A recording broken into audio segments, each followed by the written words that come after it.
Binge and Purge. Binge and Purge. Binge and Purge.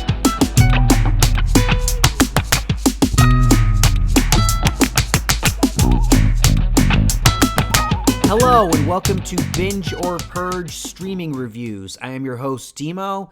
My co-host is Joe Taylor. This is episode 37. Good to be back. Happy New Year. We've been away. I mean, It's 2020. Chronologically, we've been away. Stick with it, Yeah. okay? Because I'm hungover from last night. All Oh, right? yeah, It was New Year's Eve. New Year's Eve was a rough Yeah. one, okay? So if this one seems a little off, okay, and a little short, it's because we've been out partying, right? Sure. Yeah. Truth be told, folks, we recorded this in December before Christmas. The day after Thanksgiving. Yeah. But hey, let's go with it. 2020, amazing year ahead of us, Joe, right? Yes. Yeah, and it couldn't have been that long ago because we are going to review first something that just came out. It is Six Underground, a Netflix original movie directed by the extraordinary, the auteur himself, Michael Bay. Yeah. And that says everything right there. Yeah, if you don't know who that is, you're not going to like this movie. Right. I mean, and if you do know who that is, you're not going to like this movie. I can't stand Michael Bay. I cannot stand this guy. I think he's got his own style that I'll give to him, but he's a bombastic buffoon. Okay, real quick, for the folks at home who don't know as much inside baseball as we do. Right. Transformers, Armageddon, Bad Pearl Boys. Harbor. Pearl Harbor, Bad Boys 2, Six Underground. There's more. There's The more. Rock. The Rock. I actually like The Rock. So this guy's thing, you're saying, oh, he has his own style. His style is spending $700 million to make a movie that could have cost 106. Right. Well, Because he blows up Ferraris. Six Underground cost $150 million, and it's a Netflix movie. Okay, I would have guessed it was more than that. I was going to ask you if you knew the Just answer. on the car budget. I mean, the amount of cars destroyed. That's $150 million for the cars. Right. Who the hell knows what the rest of the money is spent on and everything. But before we get any further, it stars Ryan Reynolds, Corey Hawkins, Malene Laurent. I don't know how to pronounce French people's names, but she was in Inglourious Basterds. She played Melanie. Melanie. Laurent. Thank you. Yeah. You saw Inglourious Basterds, right? Yeah, when it came out. Yeah, she's very good in that. Everyone in this is good in it, I think. This isn't a horrible movie by any stretch of the imagination, but it's just bombastic ridiculousness. Yeah. I mean, okay. it's like Mission Impossible. It's like Mission Imbecile. It's a live action cartoon. It is a live action. It cartoon, makes- like all his stuff. Well, it's not as illogical as some of the later Fast and Furious movies or Calvin versus Hobbes or whatever. Some of these other ones that have come out. At least the stuff that happens in this is Hobbes versus Shaw. whatever. It happens. Calvin versus Hobbes. I'm sorry. Calvin versus the Chevy logo. yeah. I don't know. Yeah. Point being, this movie is far-fetched, sure, but it doesn't quite go outside the laws of physics as much as some of those other. I guess. But it's wildly, it's insane. And the script at the beginning is a mess. Yes. I was like, where the script is an absolute disaster at the That's beginning true. until it finally finds its bearings. It is all over the place time-wise. I'm like, where are we jumping around? And when is Ryan Reynolds supposedly kill himself? And also, it opens with a gigantic chase scene in Italy, okay, with Dave Franco. At the wheel. Now, here's the thing. At the beginning of the chase scene, they run into like a dump truck or something, and it completely shaves the left side of the car, scrapes it all up, takes the driver's side mirror off, okay? And then the rest of the chase, 90% of it, that car looks like it just came out of the showroom. Now, that car is a lime green Alfa Romeo. Uh-huh. Out of that $150 million budget, how much do you think Alfa Romeo paid? Oh, my God. Alfa Half Romeo of that? and Red Bull. Yeah. Right? Red Bull's like everywhere. It's like, right, the first shot is like, here's my helmet with Red Bull on it. Yeah. But I'm saying, like, He's no sense of attention to detail. I mean, like, literally, and I don't mean like 5 minutes later in this scene, oh, I noticed that, like, the car's back to normal. I mean, the next shot, the car looks pristine. It's like, there's no, and then he's got shots where it's like, they're clearly driving in the city, right? Like, there's James Franco out the side of his window is, an urban landscape. And then they cut to Ryan Reynolds in the passenger seat, out his window. It's like farmland. Like, I mean, there's no rhyme There's or all reason. kinds of problems. It's all kinds of problems with this movie. However, There's a lot of stupid, funny crap in it, man. I did laugh. There's some good lines. Ryan Reynolds is always entertaining. He is. He plays a great cheeseball. Ryan Reynolds has his shtick the way that Robert Downey Jr. has kind of a shtick. Yep. And I don't get tired of either of them. I just don't. I don't mind Ryan Reynolds and his dry humor, his line delivery. And this is relatively fun if you completely, separate yourself from any kind of logic and okay, it's Michael Bay, it's going to be ridiculous. There's going to be stuff blowing up that would not even be combustible. No way. Yeah. Ooh, here comes the exploding pool. It's like, wait a minute, water explodes? Well, when they drive, I know. Yeah. They have the obligatory drive through the farmer's market, and of course there's like banana stands blowing up, and fruit carts just exploding. They go into the plaza where all this art, and they stop to look at the statue of David and make a dick joke. I mean, right? It's no. They did either one of two things. Either they spent. Probably it's got to be more than $150 million. Maybe because they filmed it overseas. I'm reading $150 million in US dollars. Okay, well maybe. So either they spent a ton of money shooting in like the wonders of the world and driving through the front gate of of all these places, or they built replicas of the entire downtown Rome. Or Florence or wherever they are. I think they said they were Florence. But they go all over the globe with this. Yeah. They're in, I don't know, Addis Ababa, Turkmenistan. Oh, they're everywhere. They're everywhere. Hong Kong. Yeah. Now, here's one thing that I learned from this movie, for real. If you're ever going to commit a crime, what you've got to have for sure is a guy who can do parkour. I was just going to say that. I said you can't do anything without a parkour guy. Yeah. Right? I mean, he's like your goat. Oh, he'll get out of it. He knows parkour. He kills like 10 guys in that opening sequence with just parkour. It is a salute to parkour, though. It's so fun to watch, though. It's God, I don't want to say I enjoyed it, even though I kind of did. It's too long, by the way. It's 2 hours and 8 minutes. Too long. It's like, come on. And it's you have to watch this knowing what you're getting into.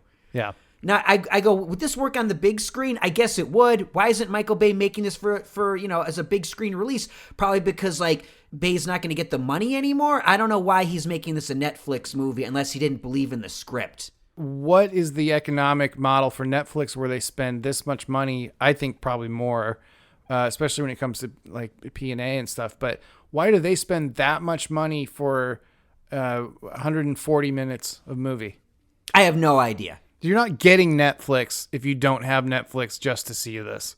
Right. So no, why? It's like, I got to get Netflix so I can watch 6 Underground. No. I don't understand. I mean, this is a bigger conversation, but HBO, I cancel and subscribe to HBO 2 or 3 times a year, depending on what's on it. And Netflix, it's like, it's $10 a month. Who cares? So how are they going to get their $150 million or more dollars back? Because they're gazillionaires. Netflix has money to burn, right? Mm-hmm. Obviously, if they're putting $150 million into this crap. And how does Bay get, there's no residuals. I don't know the economics of this stuff. I just know this movie is, what you're getting. If you like Ryan Reynolds, binge. If you like Michael Bay, binge. But I don't like Michael Bay. He epitomizes what I think is wrong with movies. I feel like Martin Scorsese here. He goes off on the Marvel movies. I feel Michael Bay is the representation of the destruction of cinema. Well, I see what you're saying. I also think that a Michael Bay movie is one of the last things that remains. You have to see it in a theater, or you should see it in a theater. I mean, Michael Bay and Marvel are the only movies that I might make a trip to the theater for at this point. So I think it's cool that he is sort of parodying himself. I mean, he knows. He surely is not so self-unaware that he doesn't know that this is a Michael Bay I don't parody know. movie? I don't You know. know, I don't know. maybe not. I talked to enough people that know he's delusional and so full of Oh, himself. really? He's the worst. I mean, James Cameron goes, "Whoa, dude, Michael Bay, chill." Serious? Yeah. I read something.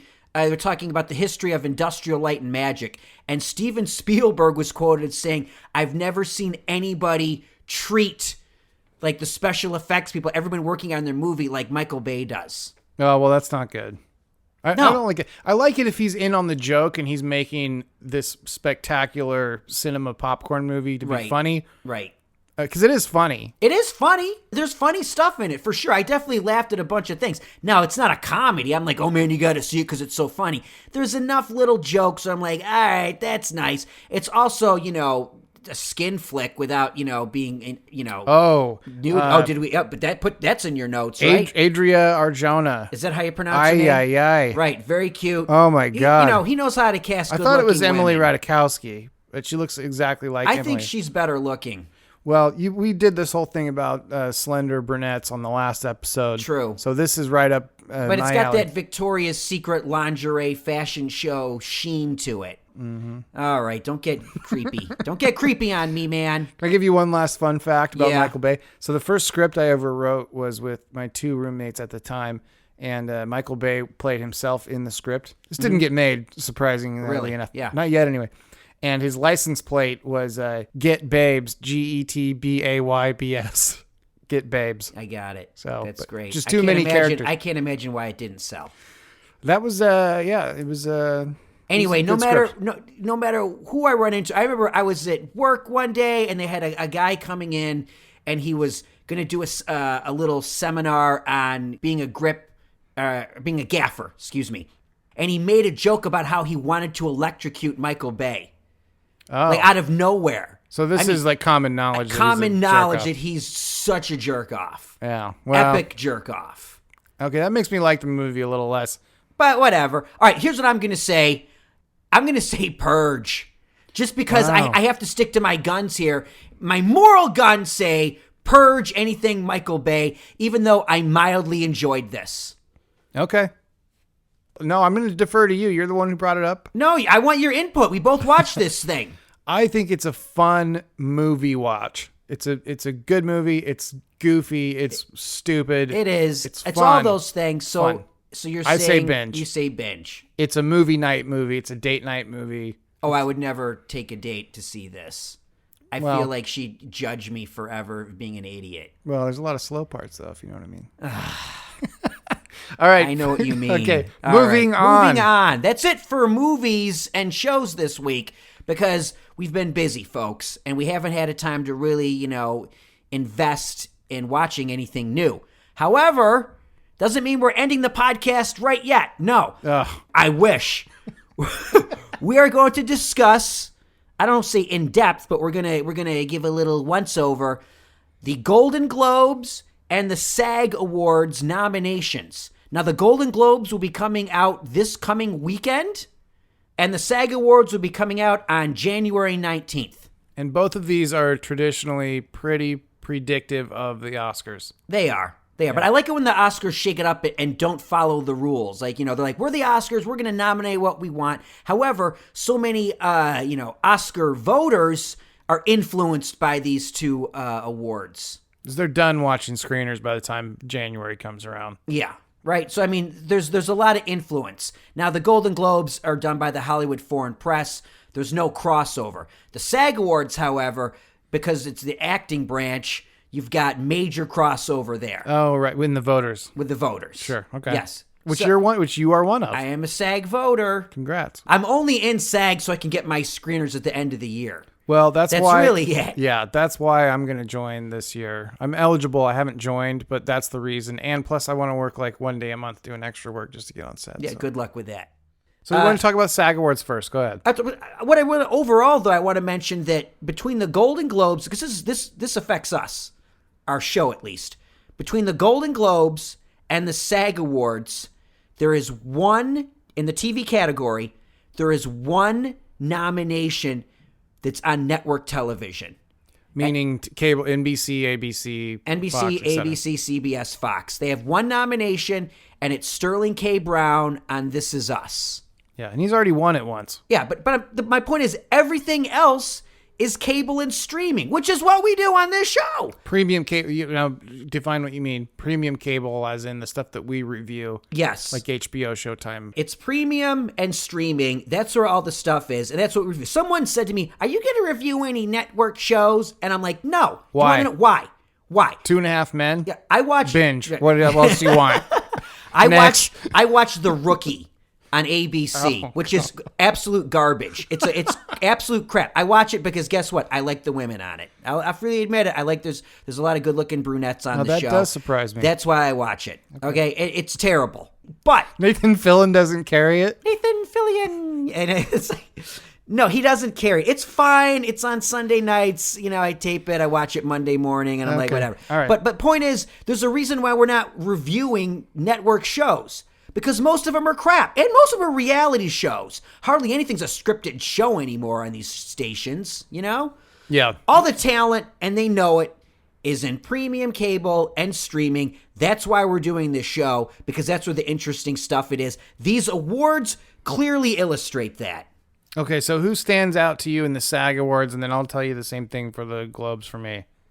Well, everything in terms of movies, which we're just going to get into loosely, there are 3 movies are Netflix movies that are nominated. The Two Popes, The Irishman, and Marriage Story. That's a big deal. Now because last year Netflix just had Roma. Now they got 3 movies in contention. Yeah. Now we didn't review The Two Popes. I don't think it's out yet. You can go to the theater to see it, but I'm waiting for it to hit Netflix. Okay. Now the other 2 of the 3 we have reviewed. We said Purge to both. We did. So that's interesting too. But hey, they're getting the buzz. I mean, Netflix, they got their eyes out for Oscar, without question. They want to be a player, and judging from these nominations here between the Golden Globes and the SAG Awards, they are. Yeah. All right, but that's all I want to talk about movies. We don't really get into features here unless they streamed, right? Even though we just talked about a Michael Bay movie, that's a feature. But if you listen to this show, you know what we do. Now, we should say there's a lot of diversity between the streaming services, too, because there's Apple TV stuff, there's Amazon stuff, there's HBO stuff, there's a lot of Netflix stuff.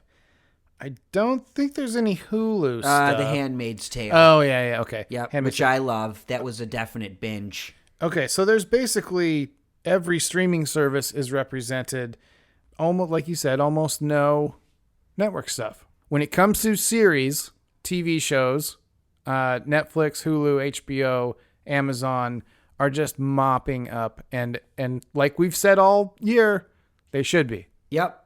Most of these things that are on here in terms of television have been binges for us. Barry, Fleabag, The Politician. Well, Fleabag was a purge for me, but I get why it's popular. Yeah, okay. The Crown we haven't reviewed. It's it's not really our thing. The Morning Show, Succession, Big Little Lies. We haven't reviewed all this. Chernobyl, which I loved. Most of this stuff we have reviewed, and it's been binges. Yeah. So, hey, props to us for getting things right. That's really what we're getting at. Yes, we're patting ourselves on the back for reviewing stuff that everyone likes. Front and back. Okay, so when are the award shows again? The Golden Globes are January 5th, and the Screen Actors Guild Awards are January 19th. Okay. There you go. Adria Arjona from Six Underground. I don't know if she has a publicist or an agent, but... we'd like to have her on the show. Yeah, now she could get a hold of us by emailing us at bingeorpurgepodcast@gmail.com. She could slide into our DMs, our direct messages on Instagram at Binge or Purge Podcast, Facebook /Binge or Purge, Twitter at Binge or Purge. She could just come over or call us. Yeah, we'd definitely love to give her an interview.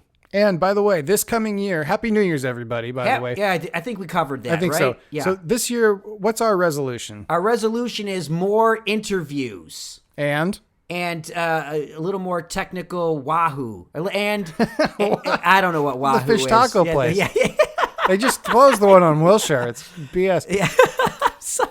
We're going to step up our game, technically speaking, but we definitely want to do more interviews, more call-ins, so that we can talk to the people that are making these shows that we love. Yeah, and I think we'll have some success there. So please tell your friends, everyone you know watches streaming stuff. Tell them to listen to this on their way to work. It'll help them pick stuff and not waste their time on junk. Also, I'd like to mention that we're on YouTube, and people are complaining, I don't want to listen to your whole thing, right? Oh, I And keep saying that. I'm right, sorry. Yeah, no, you're right. No one wants to commit. So there are now chapter breaks moving forward. Well, I'm going to go back and fix them, but you will be able to go on our YouTube page, pull up a video, and then click on the times for each separate review. So if you just I want to hear your review of Marriage Story, we'll have it there where you can just click on that and listen to that one part. So you don't feel like, oh, what a commitment, 35, 40 minutes. No, 5 minutes here. We're giving you a choice of what to listen to. That's just on YouTube. So there you go, folks. We are on iTunes, Spotify, Listen Note, Google Play or Google Podcasts, whatever they're calling it now. Just about anywhere you can find podcasts. And we have some cool news coming, I think, next show about some of that too. Great. But just type it in, Binge or Purge. You'll find us anywhere. We're around. You can make it happen. And tell your friends. We're a broken record here. Tell your friends. Thank you. So this is our first show for 2020. More to come, everyone. Thank you, as always, for listening. For Joe Taylor, my name is Dimo. This has been Binge or Purge Streaming Reviews. Thanks for listening. See you next time.